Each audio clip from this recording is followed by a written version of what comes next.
Hey everybody, welcome to a brand new chapter of Old Man Brad. Whether you are new to the show or returning for another chapter, thank you so much for giving me a listen. If you love the show, drop me a review over on your favorite podcast app, or you can become a patron over at patreon.com/oldmanbrad. We're already almost halfway through November. Can you believe this? Halloween is over. You might be feeling down, but that's okay. We do horror all year round. It's Halloween all the time here. And I have another brand new horror movie for you this week. It's called Drive Back. And I talked to the director of the film, Cody Ashford, which I'm excited to have you hear that. But before we jump into it, I want to say if you're in the Cincinnati area, come out to Frightful Fridays on the third Friday of the month. I'm so thankful to be partnered with the Esquire to be able to screen horror movies once a month. And our screening for November, which will be the week this episode comes out, November 15th, we're going to be watching Thanksgiving. This movie is just a dumb, silly, good time with a killer turkey puppet. Come out November 15th, 10 p.m., and let's watch a movie together. All right, it's time. Let's move into Drive Back. It's pretty nice out here. Quiet, peaceful. Looks like we'll have an easy breezy drive home. People have a tendency to get lost around here. They might want to take the back road by the creek. Oh, there's a back road? I'll have us home in no time.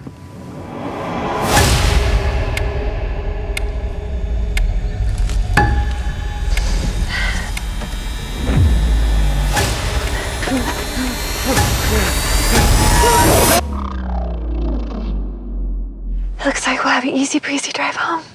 A couple returning from their engagement party must escape from a seemingly endless forested back road, causing them to lose their grip on reality, and a killer hunting them from the surrounding woods. This is written by John Serro and directed by Cody Ashford. It stars it's mostly just two people, Zach Gold and Whit Kuschik, and this just came out in select theaters and on VOD last week. I have an interview with Cody, which we will jump into here in just a minute, but I want to give a few thoughts about the film. This movie has a lot going on. Like, you start out and it feels like your typical backwoods horror movie where they take the wrong road. They end up at a store with some locals that are kind of giving them a hard time, and you're like, well, this is your typical horror movie, and we know where this is going to go. There's going to be a backwoods killer and everything else going on. It takes all that and it just kind of flips it around a little bit. I can't go too far without giving things away. There's a movie that just came out recently last year or a year before. I'm trying to remember, but it was called Brightwood. And I saw it at Horror Hound, talked to the director and the stars of that one. And there are some similarities to that film, but this takes a concept and kind of makes it its own. These two movies have a similarity, but they are very different. And I think you should watch both of them, Drive Back and Brightwood, as a double feature. But Drive Back, like I said, starts out, you think it's going to go one way and it goes another. And then as you're kind of twisting through this labyrinth, so to speak, of what is going on, things feel very supernatural. Is there there's a killer that you think, okay, are they being hunted? What's going on with them? Leading up to this ending that you kind of see coming a little bit, but it's still a very satisfying ending. So overall, I really did enjoy Drive Back. I loved the journey that you took with these two characters as you navigate this crazy everything that's coming at them. See, I'm trying to keep it spoiler free. Don't read anything about this movie before you see it. Go in as blind as possible. That's what I did. I didn't know much about it going in, so I think that kind of helps. I think if you know too much, this is any movie, especially horror, you know too much going in, it's going to ruin some stuff. But check out Drive Back. It's out on VOD everywhere. Enough of my ramblings of Drive Back. I had the chance to talk to Cody Ashford, the director of the film. So let's jump into that, and I will talk to you on the other side. My guest today has his feature film directorial debut with Drive Back after playing at Screamfest, Fright Fest, and Popcorn Frights. It lands everywhere November 8th. I want to welcome in Cody Ashford. How you doing today, Cody? Brad, thanks for having me. Glad to be here. Tell me, what kind of drew you to this project? So when this project was first brought to me by my producers at Tremendum Pictures, I really thought I was just going to be doing some script punch-ups. But once I started taking a look at it and realizing, wow, this would be great in our own like Central Valley Mountains up near Yosemite, and being able to film kind of this, this two-hander of this couple navigating some complicated emotions and then kind of having a bit of a twist in the middle. I was really drawn to the fact that it could still be centered on this couple and their problems more than anything else in the script. Having it limited that way, you came in as, thought maybe script, and you ended up directing, and then it's just, it's two people that drive this movie. Your two lead actors. Did you find it challenging in a way doing this?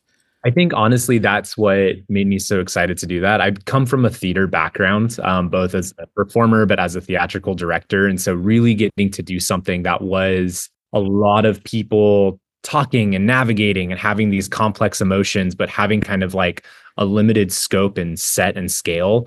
It made me very excited to be able to focus on kind of that claustrophobia that you have when you are trapped with someone in a car having some of the hardest conversations you'll ever have. That is very true. And was it difficult to not play your hand too early with it? I think that was something that, whether that was discussions with the performers, discussions with our amazing cinematographer, Lucas, or even the script with John's original script, trying to figure out like, okay, this is what we want to show first. This doesn't give away too much, but obviously this might be a step too far. And so there's a midpoint in the film where honestly, like it changes to nighttime for the first time in the film. And I think that was always the moment where we're like, once we get there, like there's no turning back. Like this film is committing to being what it is. And with the kind of what you said, that where it kind of changes once it goes dark, the setup, it's very much a trope of a horror movie of, you take the wrong road. You got to stop for directions to the locals that aren't necessarily seem like they like you and stuff. Was that intended? Like, you know what? We're going to lead them like, hey, this is going to be this type of movie. And then we're going to pull the rug out from them. It was so intentional. And that was baked into Don's original script. And we both really, we kind of connected as creators over our mutual love of Twilight Zone, of Black Mirror, but also of Texas Chainsaw, Cabin in the Woods, and other films that like really start out as one thing and then like kind of false foot you into switching up. And so I think that was something that we wanted to do. And really, like, it's been so fun watching it at festivals, and you can kind of see the groan of people in front, like, oh, of course they're going to take the old lady's directions. And they're like, oh, this isn't what I expected it to become, which has been a very, very cool thing to realize. I think I was one of those people like, okay, this is a typical movie that we've seen a million times. And then like, oh, wait a second. It's not. Can you speak to your two leads in the movie? So Zach Gold, who plays Reed, and Whit Kunchik, who plays Olivia, are just absolute rock stars. Whit comes from a theater background and has acted in a lot of some smaller projects, a lot of different projects. She's an Oklahoma native. So some of her original stuff that I was saying was a lot of like Western stuff, while Zach has been around for a while, and he's been in several not like kind of Hallmarky Lifetime things. And so I know both of them were really looking forward to getting to do something with so much teeth, and they really got to play off of each other. And I know when we did their first chemistry test, it was just, I was like, yeah, there's no other options. Like these are the characters. This is Reed and Olivia. And so much of working with them, because when we filmed all of the car stuff, we filmed that in a studio space. And so it was really a great opportunity for us to even like kind of workshop some scenes based on how we had all grown together, and realize, they were able to kind of switch up some lines that they knew would be more closely related to like what what Zach and Whit's relationship had become, that kind of became what we even saw with Reed and Olivia. And I think especially in some of their more tender moments, that came organically from the rehearsal process. When you were filming out in the woods, were there any moments where they didn't know anything was coming, to where you kind of like, we're going to keep this from them? Yeah, there was a few moments in the woods. We filmed all the woods sequences first. And so I think that was really fun. And there are a few particular scares that they did not know was coming in that shape or form. And then there would be a few times when, especially when we're at kind of the killer's campsite, with how we operated some of those sequences, we would do some longer takes, get them really into it. And then when the killer would interact with them, that would jolt them out of it. And so we have some really, I think, honest reactions because of that. And about how long was the shoot for this? Yeah, so we did 2 weeks up in the woods.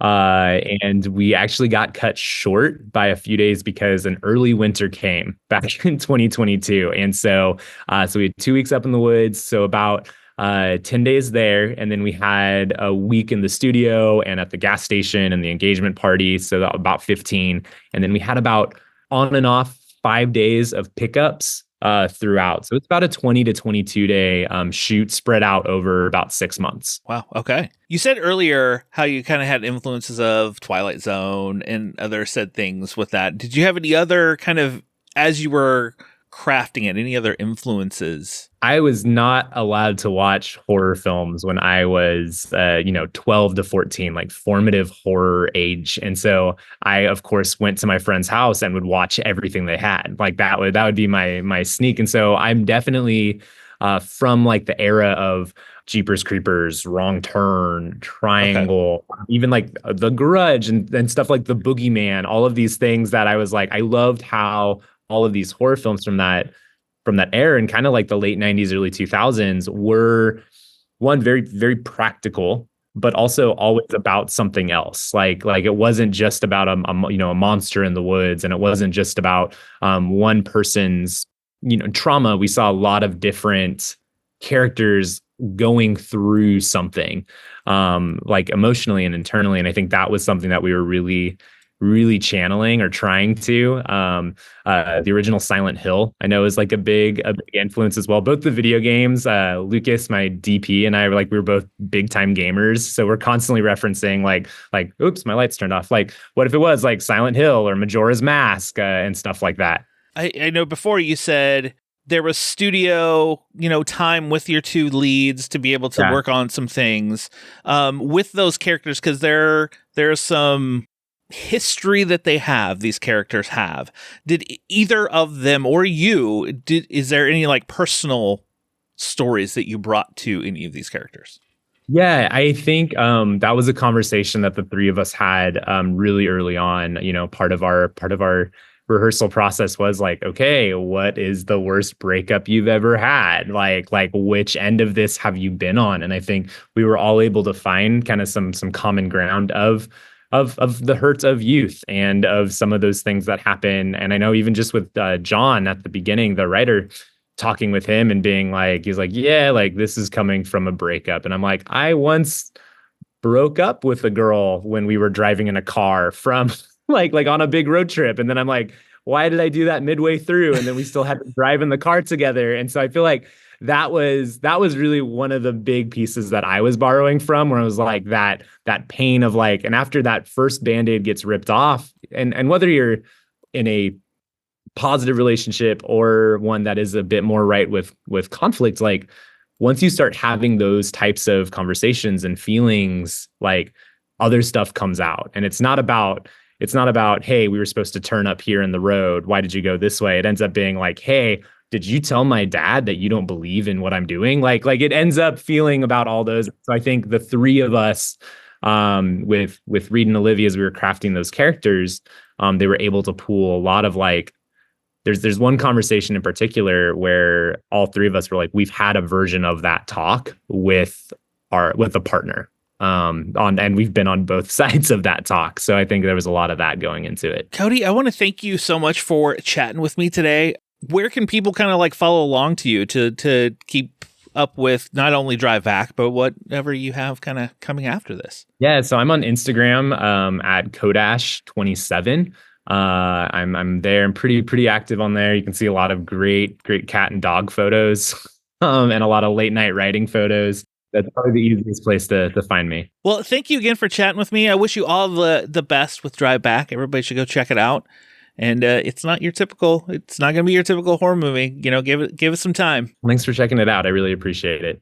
I want to thank Cody again for chatting with me. It's always great to sit down and talk to filmmakers. I always love hearing the behind the scenes stories of how things were crafted, how they work on the movie and everything else. And it's always such a pleasure getting to talk to anybody about their film. Before I head out, I do want to recommend for you, it is playing on Tubi, and I said at the beginning that it would play as a very good double feature with Drive Back, and that is Brightwood, which is directed by Dane Elcar. I had a chance to see this at Horror Hound, I think it was 2022, and love the movie. I chatted with everyone involved with this long ago on my other show. Highly recommend checking out Brightwood. Highly recommend watching Drive Back. And like I said, watch them together because I think they play off each other very well and make a great double feature together. There you go. Well, that will do it for another chapter of Old Man Brad. Just make sure you subscribe to the show and you will never miss any chapter or any episode of Tales from Tubi. And if you're subscribed, you won't miss the Holiday of Horrors that's coming out. We're going to have 5 episodes, 5 different guests, and talk 5 different films. But watch for those coming through the holidays, end of November through December. But I will be back soon. Just snuggle up in that blanket, turn off the lights, because it's okay to be scared. We'll talk to you later, everybody.